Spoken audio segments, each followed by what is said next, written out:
Here on the ground, change happens fast. Problems feel frequent and urgent. It's loud and anxiety runs high. From a satellite view, the Earth looks the same as it did thousands of years ago. We've been here before. Let's learn from our past and shoot for a better future.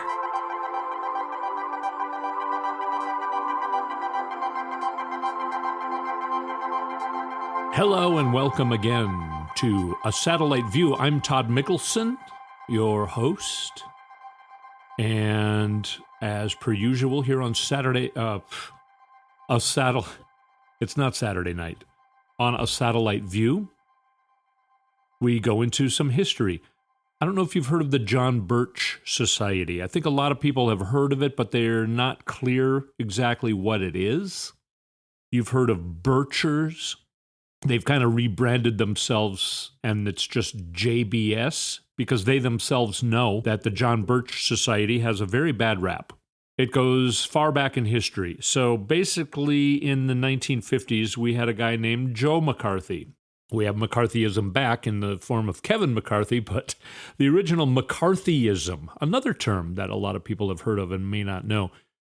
Joe McCarthy did what we know of as the Red Scare. He accused everybody and their mother of being a communist. He brought down a lot of Hollywood people, at least temporarily ruined their reputations by accusing them of being communists. He was a congressperson from Wisconsin, so he held hearings, and it was a big deal in the early and mid-50s. He ended up becoming a pariah. Everybody figured out that he was basically lying about all of this, and a lot of people, he had a lot of libel against him. He was run out of Congress, and he basically, in the ensuing 3 years or so, drank himself to death. I think he died in 1957 or 8. Well, the John Birch Society picked up where he left off. It's like they were like, hey, did you see what he just did? Hold my beer kind of thing. So they were founded in 1958. It's an anti-communist, supports social conservatism. It's associated with ultra-conservative, radical right, far right, and libertarian ideas. The society's founder was a businessman, Robert Welch. He was born in 1899, so he was, pushing 60 when he founded this. I think he was kind of retired from his businessman career. He developed an organizational infrastructure of nationwide chapters in December of 58. The society rose quickly in membership and influence and was controversial for its promotion of conspiracy theories. In the 1960s, the conservative William F. Buckley Jr., who started the National Review, pushed for the JBS to be exiled from the fringes of the American right. Now, William F. Buckley Jr. started the National Review as a retaliation against Dwight Eisenhower, the then Republican president of the United States, because William F. Buckley accused Eisenhower of basically being a liberal, which he was. Under the Eisenhower administration, we began some of the biggest infrastructure projects in the history of the country. Eisenhower believed that starting this huge infrastructure building, that we would create many jobs, and it successfully supported the very strong economy that began under Roosevelt, who had to fix the previous Republican mess that basically sent us into the Great Depression in the 1930s. Roosevelt came, fixed it. Now, of course, then also World War II happened. After World War II, he started things like the GI Bill. In the 1930s, he started Social Security. Carried through then into the 1950s, even though it was a Republican president, the infrastructure building really did prop up our great economy and was able to sustain a very robust middle class. Middle class is something that we haven't had now for decades. You could have a job. You could afford to go to college, first of all, because college wasn't $50,000 a year. It was in the hundreds. But even if you didn't go to college, you could get a job, buy a house, own a car, send your kids to college, support your family. That's not America anymore. And it's because of, what they call themselves conservatives. John Birch Society from its start opposed collectivism, called it a cancer, and by extension, communism and big government. The organization and its founder, Robert Welsh, promoted Americanism as the philosophical antithesis of communism, contended that the United States is a republic, not a democracy. You hear a lot of people saying that right now, don't you? Marjorie Taylor Greene says that. They get it from Bircherism. They get it from the John Birch Society. Their idea of communism is our idea of civilization. I think I've told the story on this podcast before of Deadwood, an illegal town started by white people who had no right to be there because we had treated the Black Hills to be the possession of the Lakota Native American tribes. And either way, that's a whole nother story. They started a town, and since it was illegal, it was very rogue, and it was all about, this individualism. Come here and find gold. That's why it started, was because somebody found some sort of gold in a river. This is in the Black Hills in South Dakota. Well, they just started to put up shanties, and, they would have bars, prostitutes. Somebody would start a hardware store. Somebody would start, the things that people needed. A society, a civilization. But then they tried to gain legalization, and they realized that the county basically said, well, you got to have a city council, and you got to, of course, still breaking the Native American treaties. But so they had to put together a city council, and they had to have a fire chief and a sheriff. The fire chief goes around and he goes, to Bill's number 10 bar down there. They didn't even have names. They just were like, hey, you're at number 10. Yeah, it's Bill's bar and brothel. Hey, your stove you need to have 4 feet of tin around your chimney. Otherwise, it's a fire hazard, and you could burn down the whole town. Well, John Birch Society would tell the fire chief to F off. No, I do whatever I want. I don't need to do that. There's no rule. There's not supposed to be rules here. That's what conservatism is. That's what libertarianism is. That's what the John Birch Society was all about. Even horrible people like William F. Buckley Jr., who basically would also have told the fire chief to F off, he got scared of the John Birch Society because they were way too extreme. They were bonkers. We're getting into now Barry Goldwater era. So we're talking late 50s, not Deadwood. Deadwood was the 1870s. I know I'm bouncing around a lot, but that happens when you're going through history because there are so many things that are so similar that are so many years apart from each other. It's just really remarkable how much the John Birch Society has in common with, say, this week's CPAC gathering. CPAC standing for Conservative Political Action Committee. Really, it should stand for Cult Political Action Committee. I didn't make that up, by the way, but I agree with it. In the late 50s, William F. Buckley Jr. kind of through the National Review was starting something that way later became sort of labeled as the conservative movement, the movement conservative. And they really wanted to get Goldwater to be the president. There were moderate Republicans like Rockefeller from the governor of New York who wanted to run for president. But Barry Goldwater from Arizona, Senator Barry Goldwater. Goldwater was the far right. Now, even Goldwater was afraid of the John Birch Society, but he realized that he needed them. If he was going to be the Republican nominee, he needed the John Birch Society. The John Birch Society had become their Frankenstein monster, much like Donald Trump.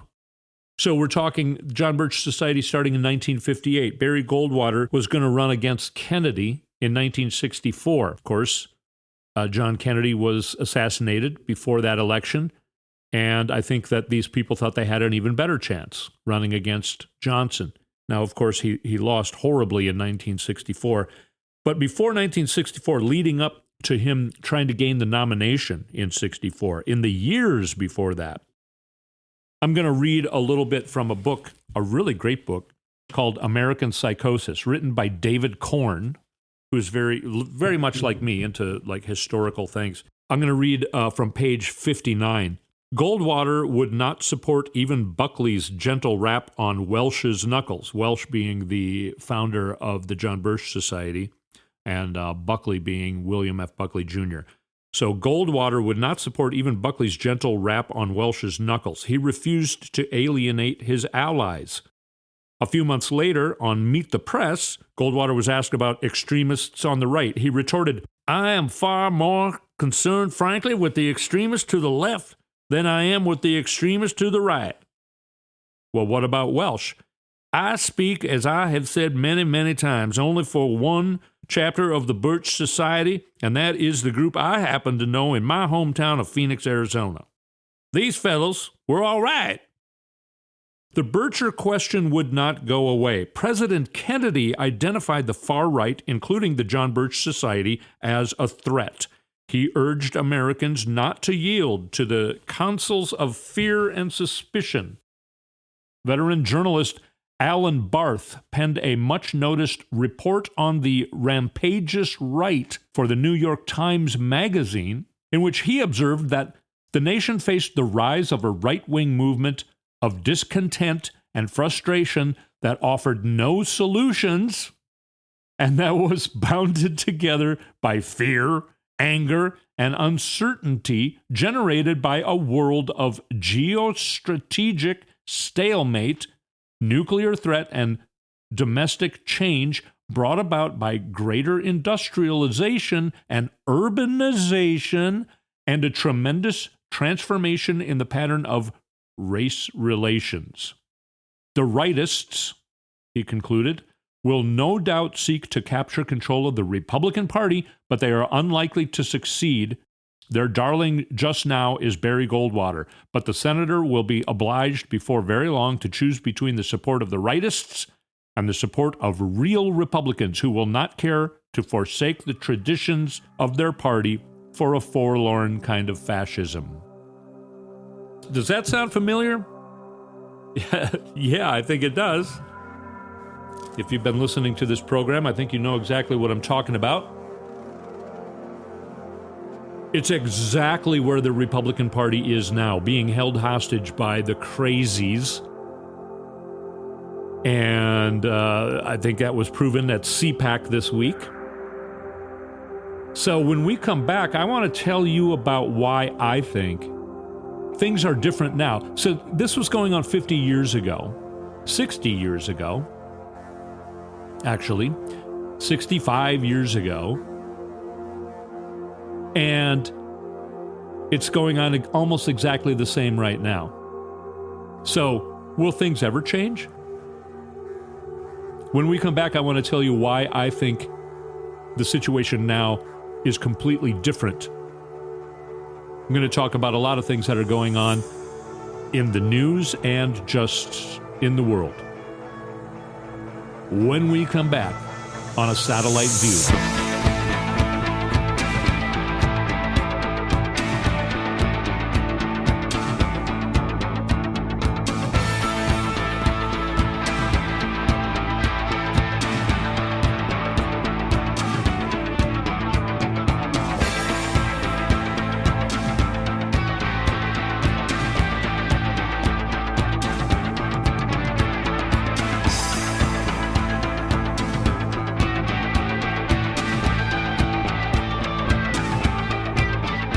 And we're back. Welcome to the second segment of this particular episode of A Satellite View. I'm Todd Mikkelson, your host.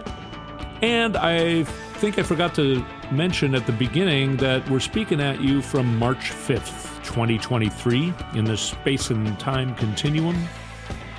In the last segment, I talked about the John Birch Society, founded in 1958. We're talking 65 years ago. And the similarities between that and what is going on now with people like Marjorie Taylor Greene and all this stuff that's going on in the crazy Republican Party right now. So, what's different now than it was back then? It's, kind of discouraging to go through history from 65 years ago and see that, this craziness was going on really strongly back then. And now it's going on again. Are we just doomed to repeat it every 65 years or 50 years? Or is it not going to change at all? Are we just going to stay in this horrible fight in the United States?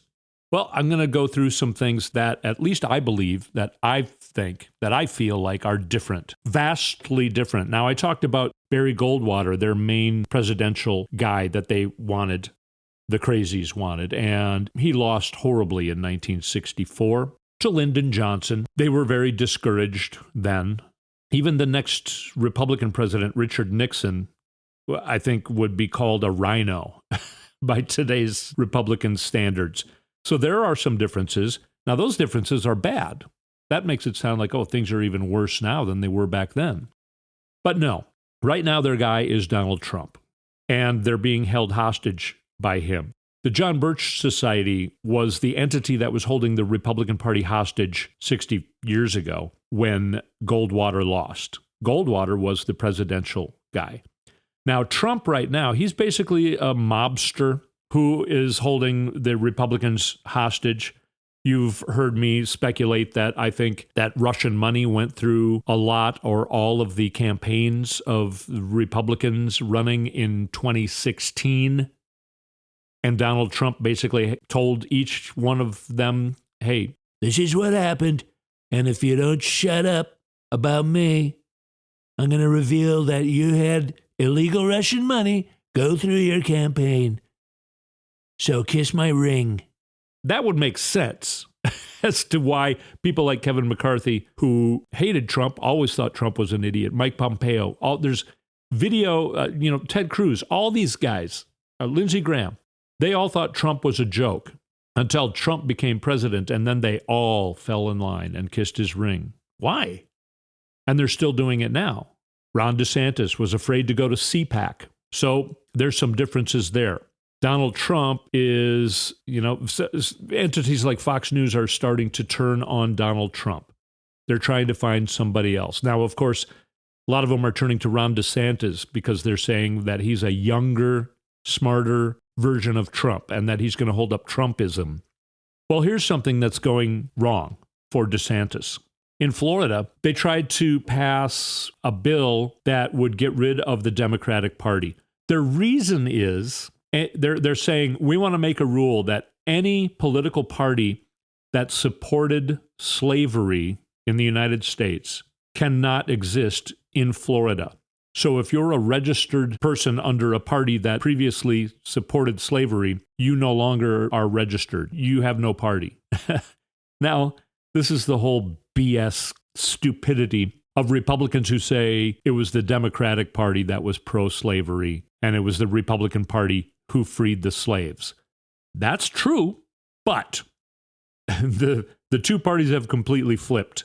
It took a long time, and if you go back and listen to some episodes here, and I would like to try and put together an episode itself that dwells completely on nothing but this subject. It's a complicated subject. There are many moving parts, but in the 1850s and 60s, the Democratic Party was the conservative party, and the Republican Party was the liberal party. Abraham Lincoln was called a liberal by the many, many people who hated him so much that they had their states secede from the Union when he won the election. We still have basically the conservatives and the progressives. We call the liberals now progressives. They called Lincoln a liberal, but if he would have been alive now, they would call him progressive. Progressives want to move forward. Conservatives don't. They want to stay put. They would love to move backwards because we made progress since different times in the past. Anyway, in Florida, that's what they're trying to do. Abolish the Democratic Party. And another thing that now set off their own people is another bill where any blogger who is blogging on the subject matter of Governor Ron DeSantis, Meatball Ron, I don't want to call him that, but I'm going to keep calling him that. Any blogger who blogs on the subject of Ron DeSantis has to register with the state? I don't know what entity. I don't know how you register with the state. I guess they want to, start some sort of registrar for bloggers in Florida. Well, even their own crazy people on this Reddit account where the craziest of the crazy conservative freaks go are panicking. Seems these two bills have set them off, which is remarkable because there's been plenty of crazy bills. Banning books, which just like the Nazis did in the 1930s, that didn't set these people off. All of the other racist and homophobic things going on in Florida, that didn't set them off. But these things, you talk about, here's another thing. The John Birch Society was against communism primarily. Well, now Ron DeSantis and his completely Republican legislature in Florida are being accused of being communist by their own crazy conservative freaks down there. The main gist, there's a lot of outbursts this week on this Reddit account where a lot of these crazies are. They wrote things like, and this is an actual, kind of like a tweet. If a group keeps acting the way they are accused of, then might that suggest those accusations are correct? Quit validating the Democrats' accusations. So they're saying, hey, the Democrats are accusing us of acting this way, and now we are acting the way they are accusing us of acting. So we got to stop doing that. It's their own people now are turning on them. So it's not working anymore. That's one of the big changes from 65 years ago compared to now. The similarities could be seen at CPAC this week. A lot of just absolute crazy bonkers. Some guy said, if you pick up a dollar that's got fentanyl on it, then you're dead. Okay, so they're trying to yell about the fentanyl problem. I'm not even going to go into that. They're saying that it's a Biden border problem, even though more fentanyl is actually being seized at the border than under the Trump administration, which meant more fentanyl was getting through the border during the Trump administration, but they're too dumb to figure that out. Also, 99% of the fentanyl is coming in from other ways, not migrants bringing it across the border from Mexico into the United States. So anyway, they're yelling all this absolute crazy crap, and now when they start to try and actually legislate some of the crazy crap, their own people is saying, okay, what are we doing? This is exactly what the Democrats are accusing us of doing. Why are we doing it? So they're starting to maybe see the light somehow. The House being taken over by the Republicans is not working out very well. The weaponization of the government, weaponization of the FBI and the DOJ, this committee that Jim Jordan basically got to be the chair of because he held Kevin McCarthy hostage and said, I'm not going to vote for you to be speaker unless you give me this. So Kevin McCarthy gave it to him. Well, he kept saying, "Okay, we got dozens of whistleblowers. We got dozens of FBI whistleblowers coming to us. They're coming to us, and there's dozens. There's dozens of FBI whistleblowers that are coming to us, and they're tired of."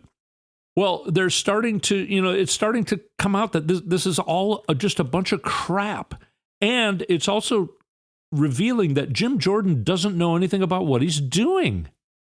He doesn't know how to be a congressman. He doesn't know how to run a committee.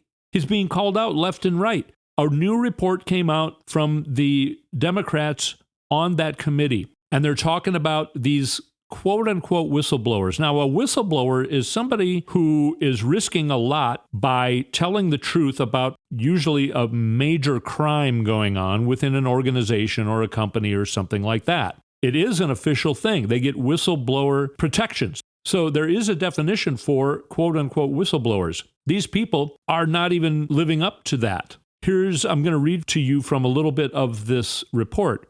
We are able to draw a number of striking conclusions about the state of the Republican investigation. First, the 3 individuals we have met are not, in fact, whistleblowers. None of these witnesses has provided evidence of misconduct by the FBI, the Department of Justice, or any other public official. Each offered a wide range of personal opinions, but to the extent that they testified about matters to which they claimed to have firsthand knowledge at all, none showed any evidence of wrongdoing. Additionally, there is reason to doubt the credibility of these witnesses. Each endorses an alarming series of conspiracy theories related to the January 6th Capitol attack, the COVID vaccine, and the validity of the 2020 election. One has called repeatedly for the dismantling of the FBI. Another suggested that it would be better for Americans to die than to have any kind of domestic intelligence program. This is who Jim Jordan is saying. Hey, dozens of whistleblowers, dozens of FBI whistleblowers. These are who he's calling FBI whistleblowers. And once they're actually interviewed by the committee, this is what they are. The Republican Party, these crazies in the Republican Party, are losing their own credibility with their own people. Another thing I want to point out is to remind you of the election results of the last few elections. Another big difference between 65 years ago and today. Society is completely different now than it was back then. Even though we have slipped back by, these freaks have slipped backwards, anti-Semitism, racism, homophobia, even though we've slipped a little bit backwards since Trump emerged because these people have climbed out from under their rocks, it's still a lot different. The world's a lot different place. The American society is a lot different place than it was in 1958, 1960. We are enlightened since then. Again, having a 19-year-old daughter just gives me such a positive insight to the evolution of us humans here on Earth in the third dimension, in this space and time continuum. They don't have any of that hatred in them. They really don't. They don't understand. When they first find out about anti-Semitism or racism or homophobia, they don't even understand what the hell you're talking about. And now they've become the age of the voter. And there was supposed to be a red tsunami in 2022. Gen Z, exactly the people I'm talking about, my daughters included, 19-year-old, came out overwhelmingly. The percentage of voters under 25 broke all records in 2022, 2018, 2020. Even though the Republicans are doing things like, trying to get rid of voting polls on college campuses, 9.6 million Texas voters couldn't even vote. And they're working hard on that. The Republicans are working hard on trying to take away the vote from people that they think are going to vote for Democrats. And we overcame that a lot because of Gen Z. That's a huge difference from 50 and 60 and 65 years ago.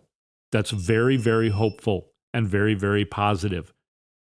This new craziness is not taking. It's not working. Not to mention the modern day crazies like Josh Hawley, Marjorie Taylor Greene, Lauren Boebert, even to Jim Jordan and more experienced people like that. They're dumb. They're dumb. They don't even know how to do this. Donald Trump, I'm the smartest. I'm just... The guy who says he's the smartest guy in the room is always the dumbest guy in the room. So, yeah, we've run out of time on this segment. When we come back, I want to talk a little bit more about some very interesting things that are going on that still kind of tie in with this subject about how things are different now, in this case, even than 10 years ago, 15, 20, 25 years ago. We're going to come back and talk about this Dominion versus Fox. Paul Ryan, the young gun, one of the young guns. We're going to talk about the young guns. We're going to talk about some stuff going on that's absolutely unbelievable and very positive to our modern day civilization and society. The changes that are coming, I am very hopeful about. We'll talk about that when we come back.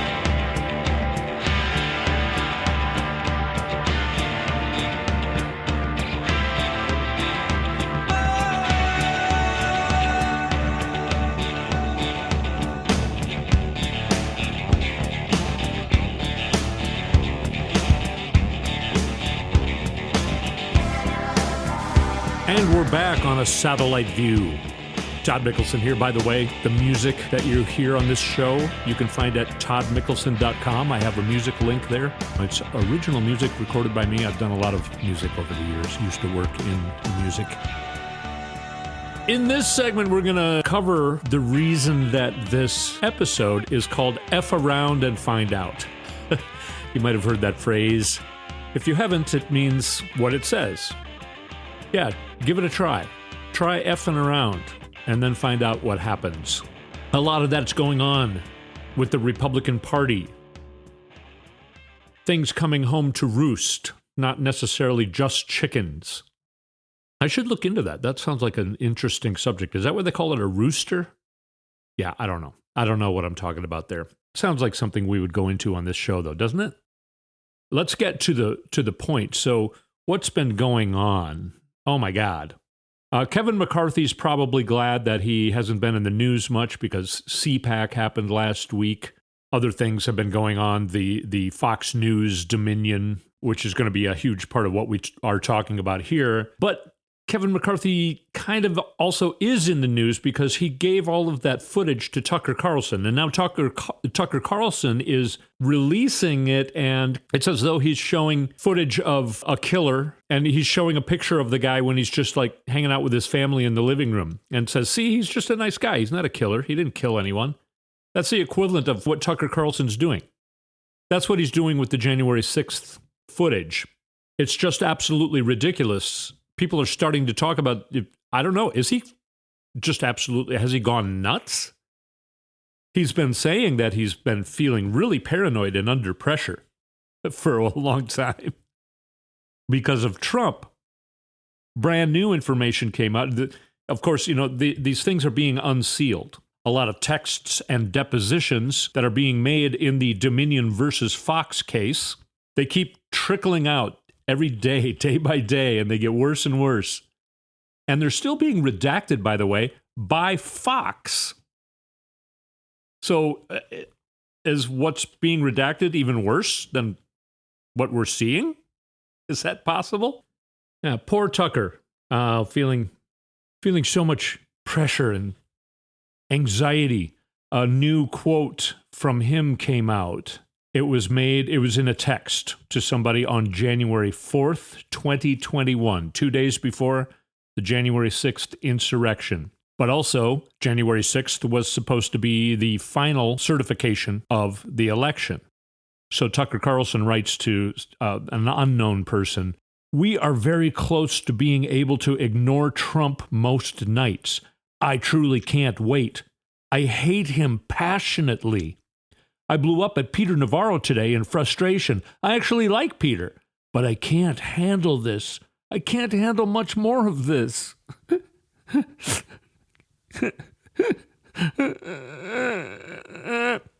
So has Tucker Carlson just absolutely flipped? Because right now, he's doing probably the worst thing he could be doing right before this Dominion versus Fox is going to court in April. We're seeing all of this absolute damning information that is proving that Dominion is very likely going to be able to win this.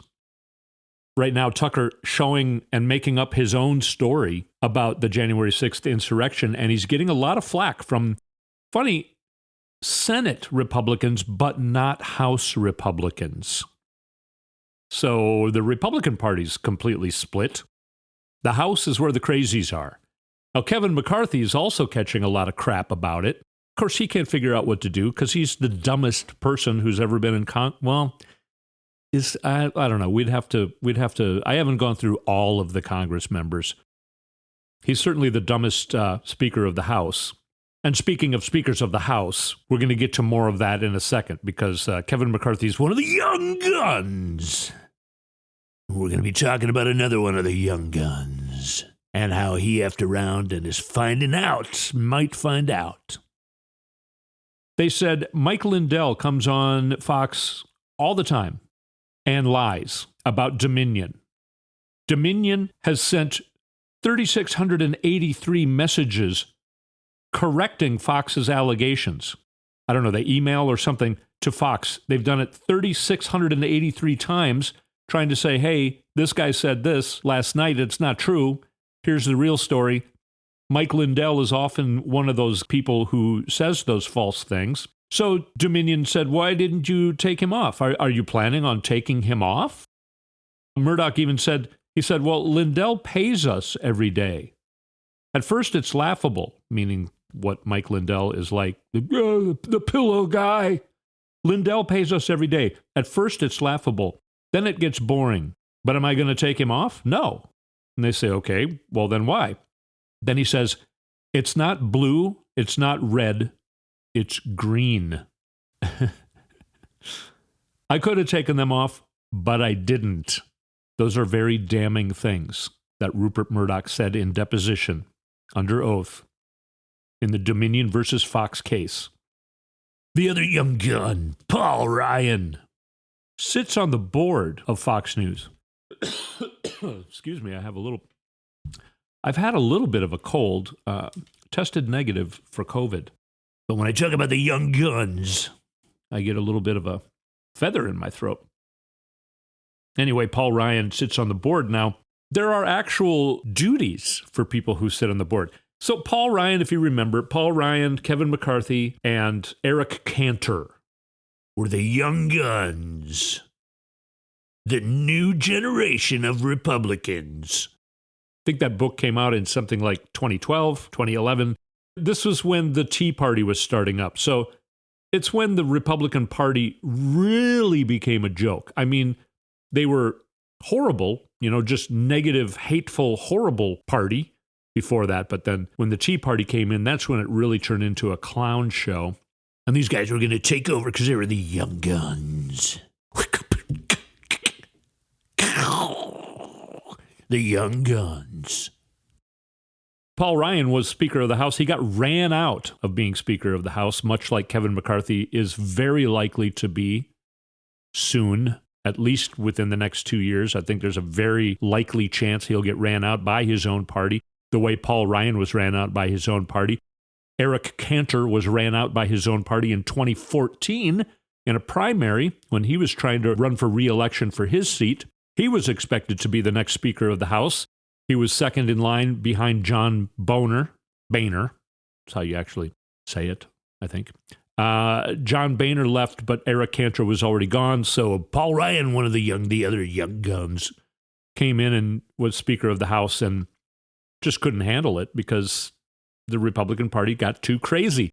And now Kevin McCarthy made all these deals with the crazy, even more crazy people like Marjorie Taylor Greene and Jim Jordan and Lauren Boebert and Matt Gaetz, made them a bunch of promises, I guess, including I will make all of the 40, some say 41, some say 44,000 hours of videotape of January 6th available to Tucker Carlson so he can tell his story.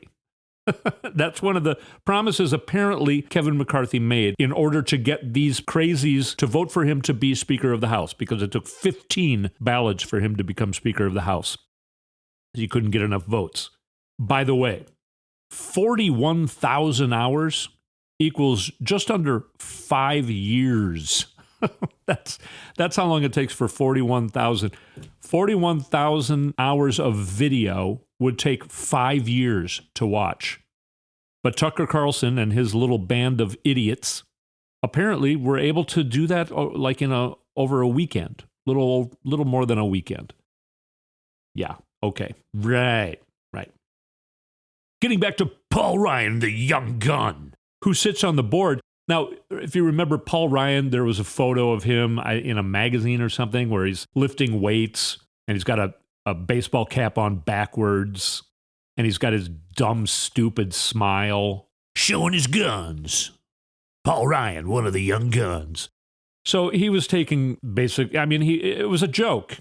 Everything became a joke to these people. Hey, I can do this. Wow, I got elected into Congress and then I became Speaker of the House. Wow. Yeah, this is easy. This is fun. They make it into a show. Everything they do is performative. Then he gets on the board of Fox. Well, Fox is a Delaware corporation. A board of a company that has shareholders has two main duties. One, duty of care to be a diligent, aware, and informed director. Two, duty of loyalty to the owners and stakeholders of the company. A lot of people think that Rupert Murdoch owns Fox. In actuality, 61% of Fox stock is owned by other investors, other shareholders. Well, some of those shareholders that make up 61% are pretty pissed off because they could get sued by Dominion for $1.6 billion. There are other companies in line to sue them. The totals of that goes up to $5 billion. That's only compensatory.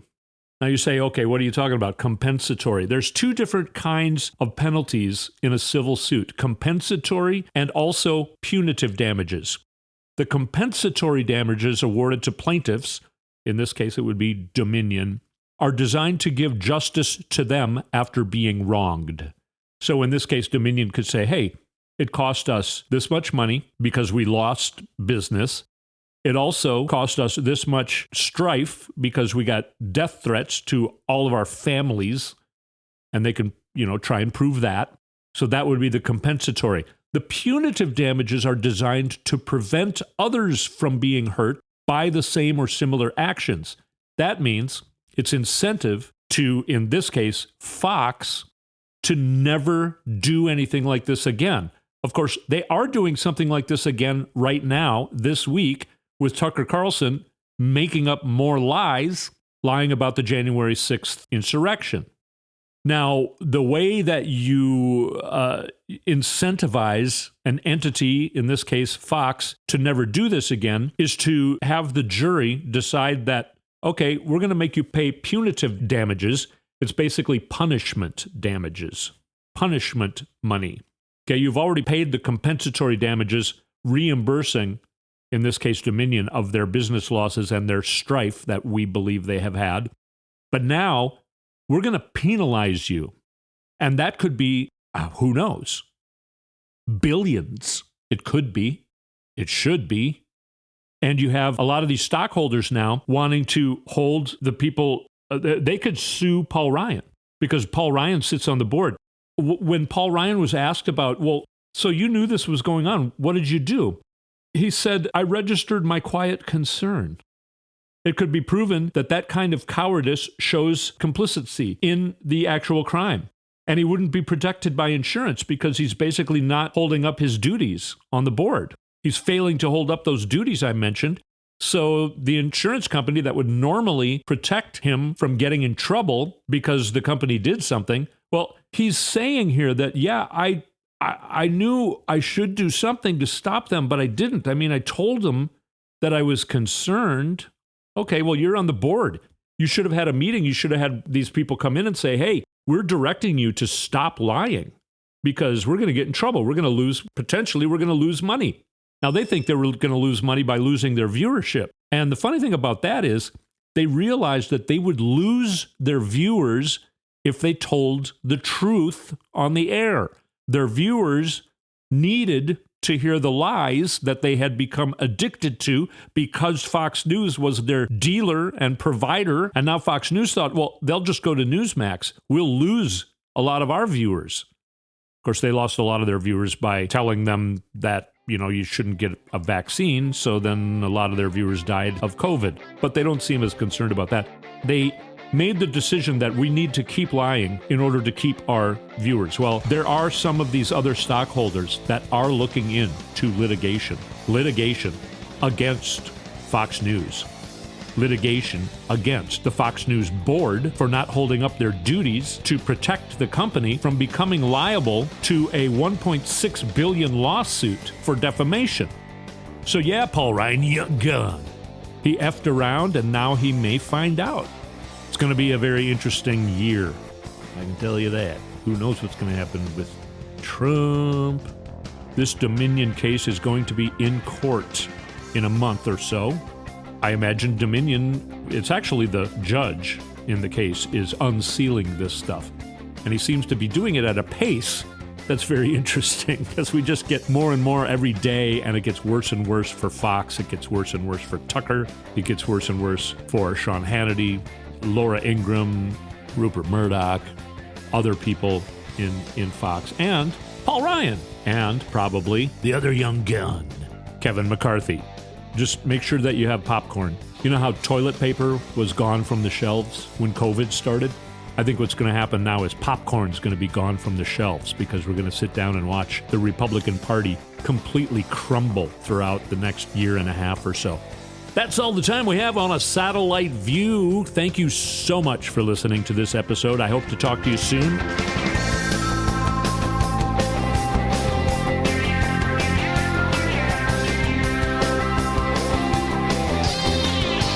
You've been listening to A Satellite View with Todd Mikkelson.